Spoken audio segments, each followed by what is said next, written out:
Hai semuanya, sawadee-krap, apa kabar? Semoga kabar kalian selalu baik dan juga sehat. Selamat datang di segmen analisa. Kembali hari ini kita update mengenai kasus di Subang, Jawa Barat. Dan buat teman-teman yang sudah DM ke Instagramku tanya, kenapa Anjas kemarin nggak buat video? I'm fine, aku nggak ngebuat video karena memang ada banyak hal yang harus dibaca, dipahami, dilihat dari berita yang merupakan bagian dari proses pada saat aku menganalisa mengenai kasus Subang ini. Dan pasti juga aku butuh istirahat kan ya. Oke, sekarang aku kembali lagi, kita kawal kasus ini sampai tuntas. Dan di video kali ini kita akan bahas mengenai kenapa ya tim penyidik itu terkesannya sepertinya masih belum percaya diri untuk menentukan tersangka. Kita sudah tahu bahwa secara hukum memang dibutuhkan dua alat bukti yang kuat untuk menentukan siapakah tersangkanya. Tapi masa sih kalau cuma sekedar dua alat bukti yang kuat tim penyidik belum bisa menemukan? Kita aja yang berasal dari orang awam, tidak expert di bidang hukum, yang kita membaca dari berbagai informasi di Google pun sudah ada tentang alat bukti itu seperti apa, contoh-contohnya seperti apa, kita sudah bisa menilai. Kayaknya nggak mungkin deh tim penyidik belum mendapatkan dua alat bukti yang kuat, mungkin 3, 4, 5, bisa aku sebutkan, tapi menurut aku ya nanti aja lah ya disebutkannya kalau memang ini sudah semakin lama tidak terungkap begitu. Tapi begini, kita akan coba flashback dulu. Kenapa kasus ini kembali viral itu kan, membuat viral itu karena memang sebenarnya bukan dari netizennya, tapi kan memang dari Polres Subang sendiri. Pada saat awal ini muncul kan kasusnya di 18 Agustus, mereka ini sangat terbuka, memberikan data-data perkembangan terbaru mengenai kasus ini. Dan jujur pada saat aku mengawal kasus ini di sekitar pertengahan September lah ya, atau akhir September, aku mulai bahas kasus ini karena aku menilainya adalah kayaknya sudah banyak saksi bicara, sudah banyak alat bukti, sudah banyak hal-hal yang tersiar di media massa. Ini sih nggak dalam waktu lama, tapi kan ternyata nggak seperti itu. Ternyata setelah sebulan, sekitar sebulan setelah kejadian di tanggal 18 Agustus itu kan tim penyidik sudah mulai menjaga jarak dengan media kan ya, which is fine gitu. Ada pro dan kontra terjadi untuk mengawal kasus ini, adalah hal yang wajar-wajar aja, asalkan masih dalam koridor yang benar. Terus gini, kenapa ya? Aku melihat kecenderungan bahwa sebenarnya tim penyidik ini ada keraguan-raguan ya. Kalau aku melihat dari teman-teman tim penyidik di Polda Jawa Barat, ya memang ini adalah baru beberapa minggu terakhir ini men-take over dari Polres Subang sendiri. Tidak mengurangi rasa hormatku dengan mereka-mereka, terutama dari tim penyidik yang sudah dan sedang bekerja keras pastinya, tapi mungkin ada beberapa hal yang harus dikritisi kan ya. Kita memang pada saat mencintai sebuah organisasi atau seseorang, cinta yang sehat kan tidak melulu harus memuji, kita juga harus melihat fakta-faktanya. Sudah banyak video-video yang aku bahas mengenai apresiasi ke tim penyidik, tapi memang sudah memasuki bulan keempat, ini sepertinya ada apa gitu. Apakah tim penyidik harus mendapatkan alat bukti itu, kategori alat bukti yang benar-benar kuat? Karena memang kan kalau kita lihat ya, ada beberapa keterangan, aku coba simak, aku bahas dulu ya, apa itu alat bukti. Jadi alat bukti adalah segala sesuatu yang ada hubungannya dengan suatu perbuatan, di mana dengan alat-alat bukti tersebut dapat dipergunakan sebagai bahan pembuktian guna menimbulkan keyakinan hakim atas kebenaran adanya suatu tindak pidana yang telah dilakukan oleh terdakwa. Ini ada linknya, kalau kalian mau baca lebih detail, kalian bisa cek di situ. Jadi, alat-alat bukti ini kan sama sekali berbeda dengan barang bukti kan ya. Di video sebelumnya juga aku bahas yang mengenai barang bukti. Tapi sebagai gambarannya adalah, apakah barang bukti sama dengan alat bukti dalam sistem KUHP? Barang bukti atau corpus delicti itu sendiri bukan merupakan suatu alat bukti, melainkan merupakan bukti tambahan terhadap alat-alat bukti yang sah menurut KUHP, yaitu alat bukti itu ya bisa berupa data tambahan, yaitu sebagai bukti tambahan terhadap alat bukti keterangan saksi, keterangan ahli, surat petunjuk, dan keterangan terdakwa. Jadi itu adalah perbedaannya. Nah, kemudian minimal dua alat bukti yang kita ketahui dari tim penyidik sudah juga berkali-kali menyatakan untuk menentukan tersangka minimal dibutuhkan dua alat bukti. Nah, jadi ini adalah keterangannya. Linknya juga sudah aku siapkan di sini dari theconversation.com, ketahui hak Anda. Kalian bisa cek ya linknya di situ.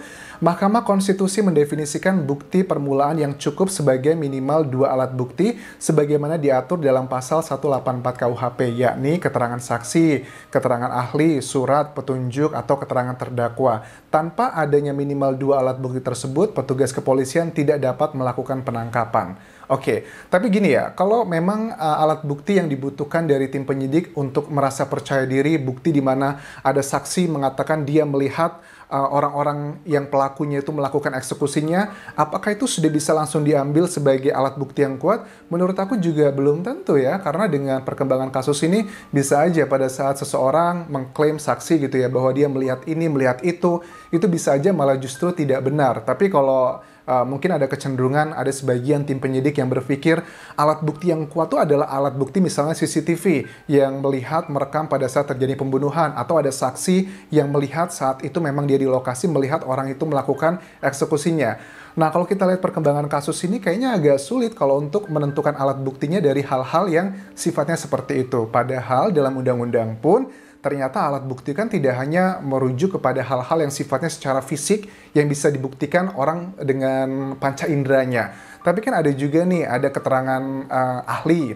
Kalau keterangan saksi ini juga melihat dari 55 saksi yang telah diperiksa, tapi juga tidak mengerucut kepada tersangkanya. Ada dugaan bahwa saksi-saksi tersebut juga mungkin tidak semuanya pure, tidak semuanya benar. Ada saksi yang di-hire, ada saksi yang memang diarahkan untuk menuduh 1, 2, 3 orang.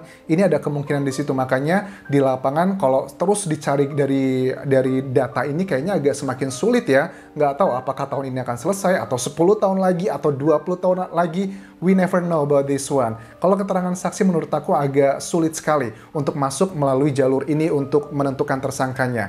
Tapi ada juga yang lainnya adalah keterangan ahli. Oke, surat petunjuk. Oke, keterangan ahli, surat petunjuk ini mungkin dikategorikan sebagai mereka orang-orang yang expert di bidangnya. Misalkan ya seperti otopsi pertama, otopsi kedua harusnya sama-sama dipakai untuk melengkapi satu sama lain, karena memang diduga ada kekurangan di otopsi pertama yang kemudian ada perubahan juga di situ.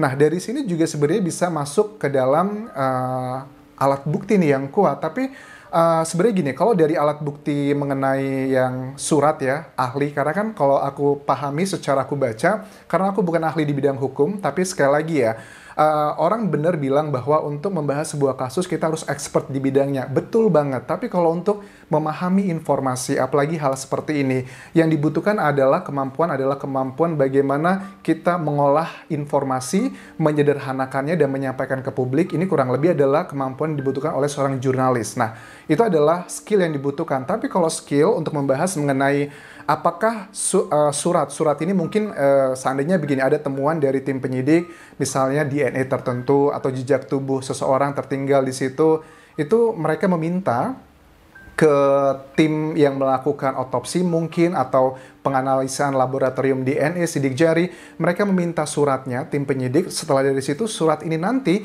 yang akan dijadikan alat bukti, dan nanti pada saat di pengadilan ini adalah bagian tim expert ini, orang-orang yang ahli di bidangnya menjelaskan kenapa kok dengan temuan DNA seperti ini Anda yakin bahwa dia ada keterlibatan dengan kejadian ini. Itu adalah bagian yang expertnya. Tapi untuk mengolah datanya, menyampaikan ini secara simple, itu dibutuhkan kemampuan berpikir atau logical thinking, bukan tentang gelar ataupun juga jabatan.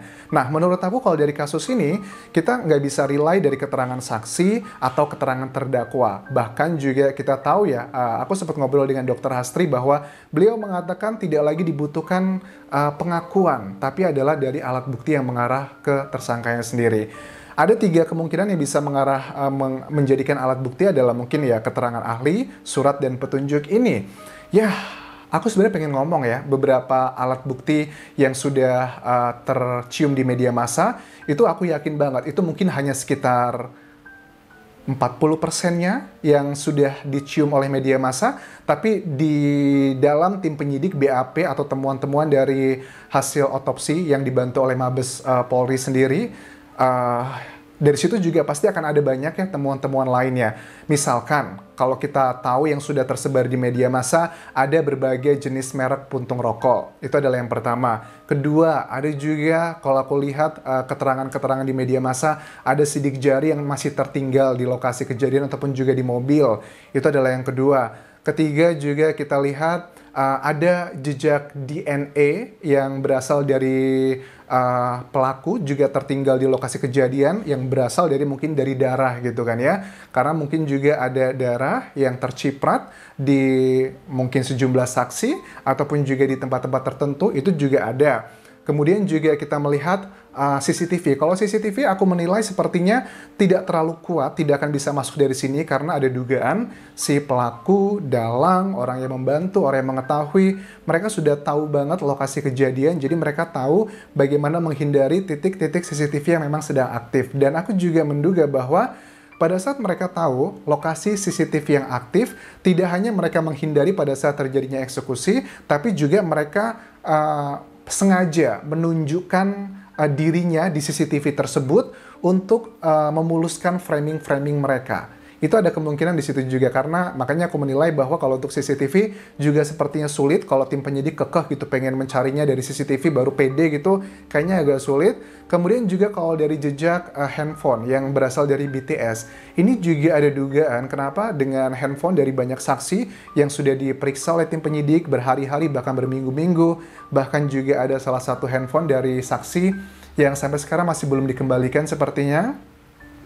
Itu sepertinya juga adalah jalan buntu, karena ada dugaan nih, mereka sudah ngerti pada saat mereka bawa handphone, mereka akan dicek nih handphonenya, akan ketahuan titik koordinat di jam-jam tertentu mereka di mana. Sepertinya si pelaku, si dalangnya, atau orang yang membantu, mereka tidak membawa handphone pada saat melakukan eksekusinya. Tapi kan juga ada beberapa keteledoran-keteledoran dari si pelaku, sepertinya bahwa mungkin sempat dihidupkan di jam tertentu, mungkin karena kepenasaran aja, kepo dia pengen melihat apa sih handphone dari miliknya Amel, karena kan handphone dari Amel yang hilang itu adalah yang dikatakan dari salah satu saksi, handphonenya adalah iPhone 11, kemudian juga handphone Samsung M12, serta juga ada iPad ya, kurang lebih iPad gitu. Nah itu kan juga menjadi salah satu temuan yang sebenarnya bisa menjadi petunjuk banyak sekali, walaupun menurutku tidak rely kepada hasil BTS, tapi itu bisa menjadi petunjuk gitu loh, nggak yang begitu detail, tapi yang menurut aku bisa menjadi kunci kuat yang dikategorikan sebagai alat bukti yang kuat.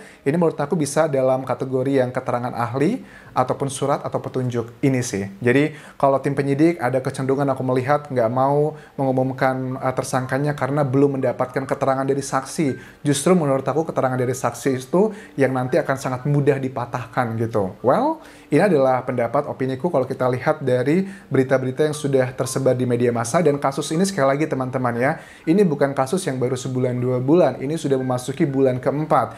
Yang ngebahas kasus ini tuh ada banyak banget di media nasional, terus juga di YouTube atau kita sebutnya citizen journalist, itu kan banyak sekali ya. Dan para saksi pun juga sudah mulai banyak berbicara dari sejak awal kasus ini muncul pun mereka tidak segan-segan untuk punya wawancara dengan YouTuber, menyatakan ini A, B, C, dan D. Semakin banyak saksi yang berbicara akan semakin banyak nih distorsi yang terjadi. Karena mereka menyampaikan versi mereka masing-masing dan masyarakat juga menerimanya dengan cara berbeda-beda. Tapi sejak sebulan setelah kejadian, kan tim penyidik sepertinya menutup informasi mengenai update kasus ini. Tidak terlalu detail penjelasannya. Ini yang bisa menjadi problem di masyarakat, dan ada mungkin keraguan dari masyarakat Indonesia apakah tim penyidik di Polda Jawa Barat ini akan sanggup dan mau mengumumkan siapakah tersangkanya dengan berbagai macam risiko, karena ada dugaan kalau kasus ini ketahuan, misalkan ada dugaan nih gini, kalau satu orang sebenarnya sudah cukup 2 alat bukti untuk mengarah ke dia atau ke dia beberapa orang begitu. Takutnya kalau mereka ketangkap, dijadikan tersangka, mereka akan ngomong, mereka akan nyanyi, ini efeknya domino, banyak orang juga akan tersangkut di situ. Adalah dugaan ke situ. Apakah ini beneran tim penyidik memang belum memiliki alat bukti yang kuat, 2 alat bukti yang kuat, ataukah ada ketakutan di situ? Ada ketakutan, ini ada efek domino, mungkin saja ada orang oknum-oknum yang terlibat di kasus ini, walaupun bukan kasusnya adalah pembunuhan, tapi di kasus yang lainnya juga akan terbuka. Ini juga menjadi salah satu dugaan di masyarakat. Wow, ini benar-benar menjadi salah satu tantangan bagi tim Polda Jawa Barat dan juga Polres Subang ya, untuk menunjukkan integritasnya mereka. Kalau secara kemampuan aku yakinlah mereka pasti mampu lah dengan dibantu juga Mabes Polri, otopsi dan macam-macam. Tapi sepertinya ini tentang integritas ya, apakah mereka mau gitu membongkarnya atau tidak. Well, hitung-hitungannya kita lihat seperti apa nanti. Dan tetap ya, walaupun aku mengkritik beberapa hal mengenai tim penyidik yang terkesannya lamban dan tidak percaya diri untuk bagian ini, tapi juga aku sudah mengapresiasi banyak hal. Itu adalah cinta yang sehat kan ya. Dan aku selalu berpatokan pada fakta. Fakta itu adalah hal yang mutlak yang dibutuhkan untuk menuju kebenaran. Karena kebenaran itu kan dibutuhkan proses. Nah, fakta-fakta ini adalah proses untuk menuju ke sana. Semoga teman-teman Polda Jawa Barat yang saat ini sudah mengambil alih kasus ini, yang di lapangan diberikan kemudahan, dan ya, aku sih sudah tidak bisa berbicara apa lagi. Akan aku kawal terus kasus ini hingga tuntas. Kita lihat nanti seperti apakah kelanjutannya. Terima kasih sudah menonton video ini. Sampai ketemu lagi di video berikutnya. Dan terakhir, jangan lupa follow Instagram Kode Anjas di Thailand, karena aku sering live ngebahas kasus Subang juga di sana. Dan juga subscribe channel YouTube ini. Kalaupun kerap semuanya, bye-bye.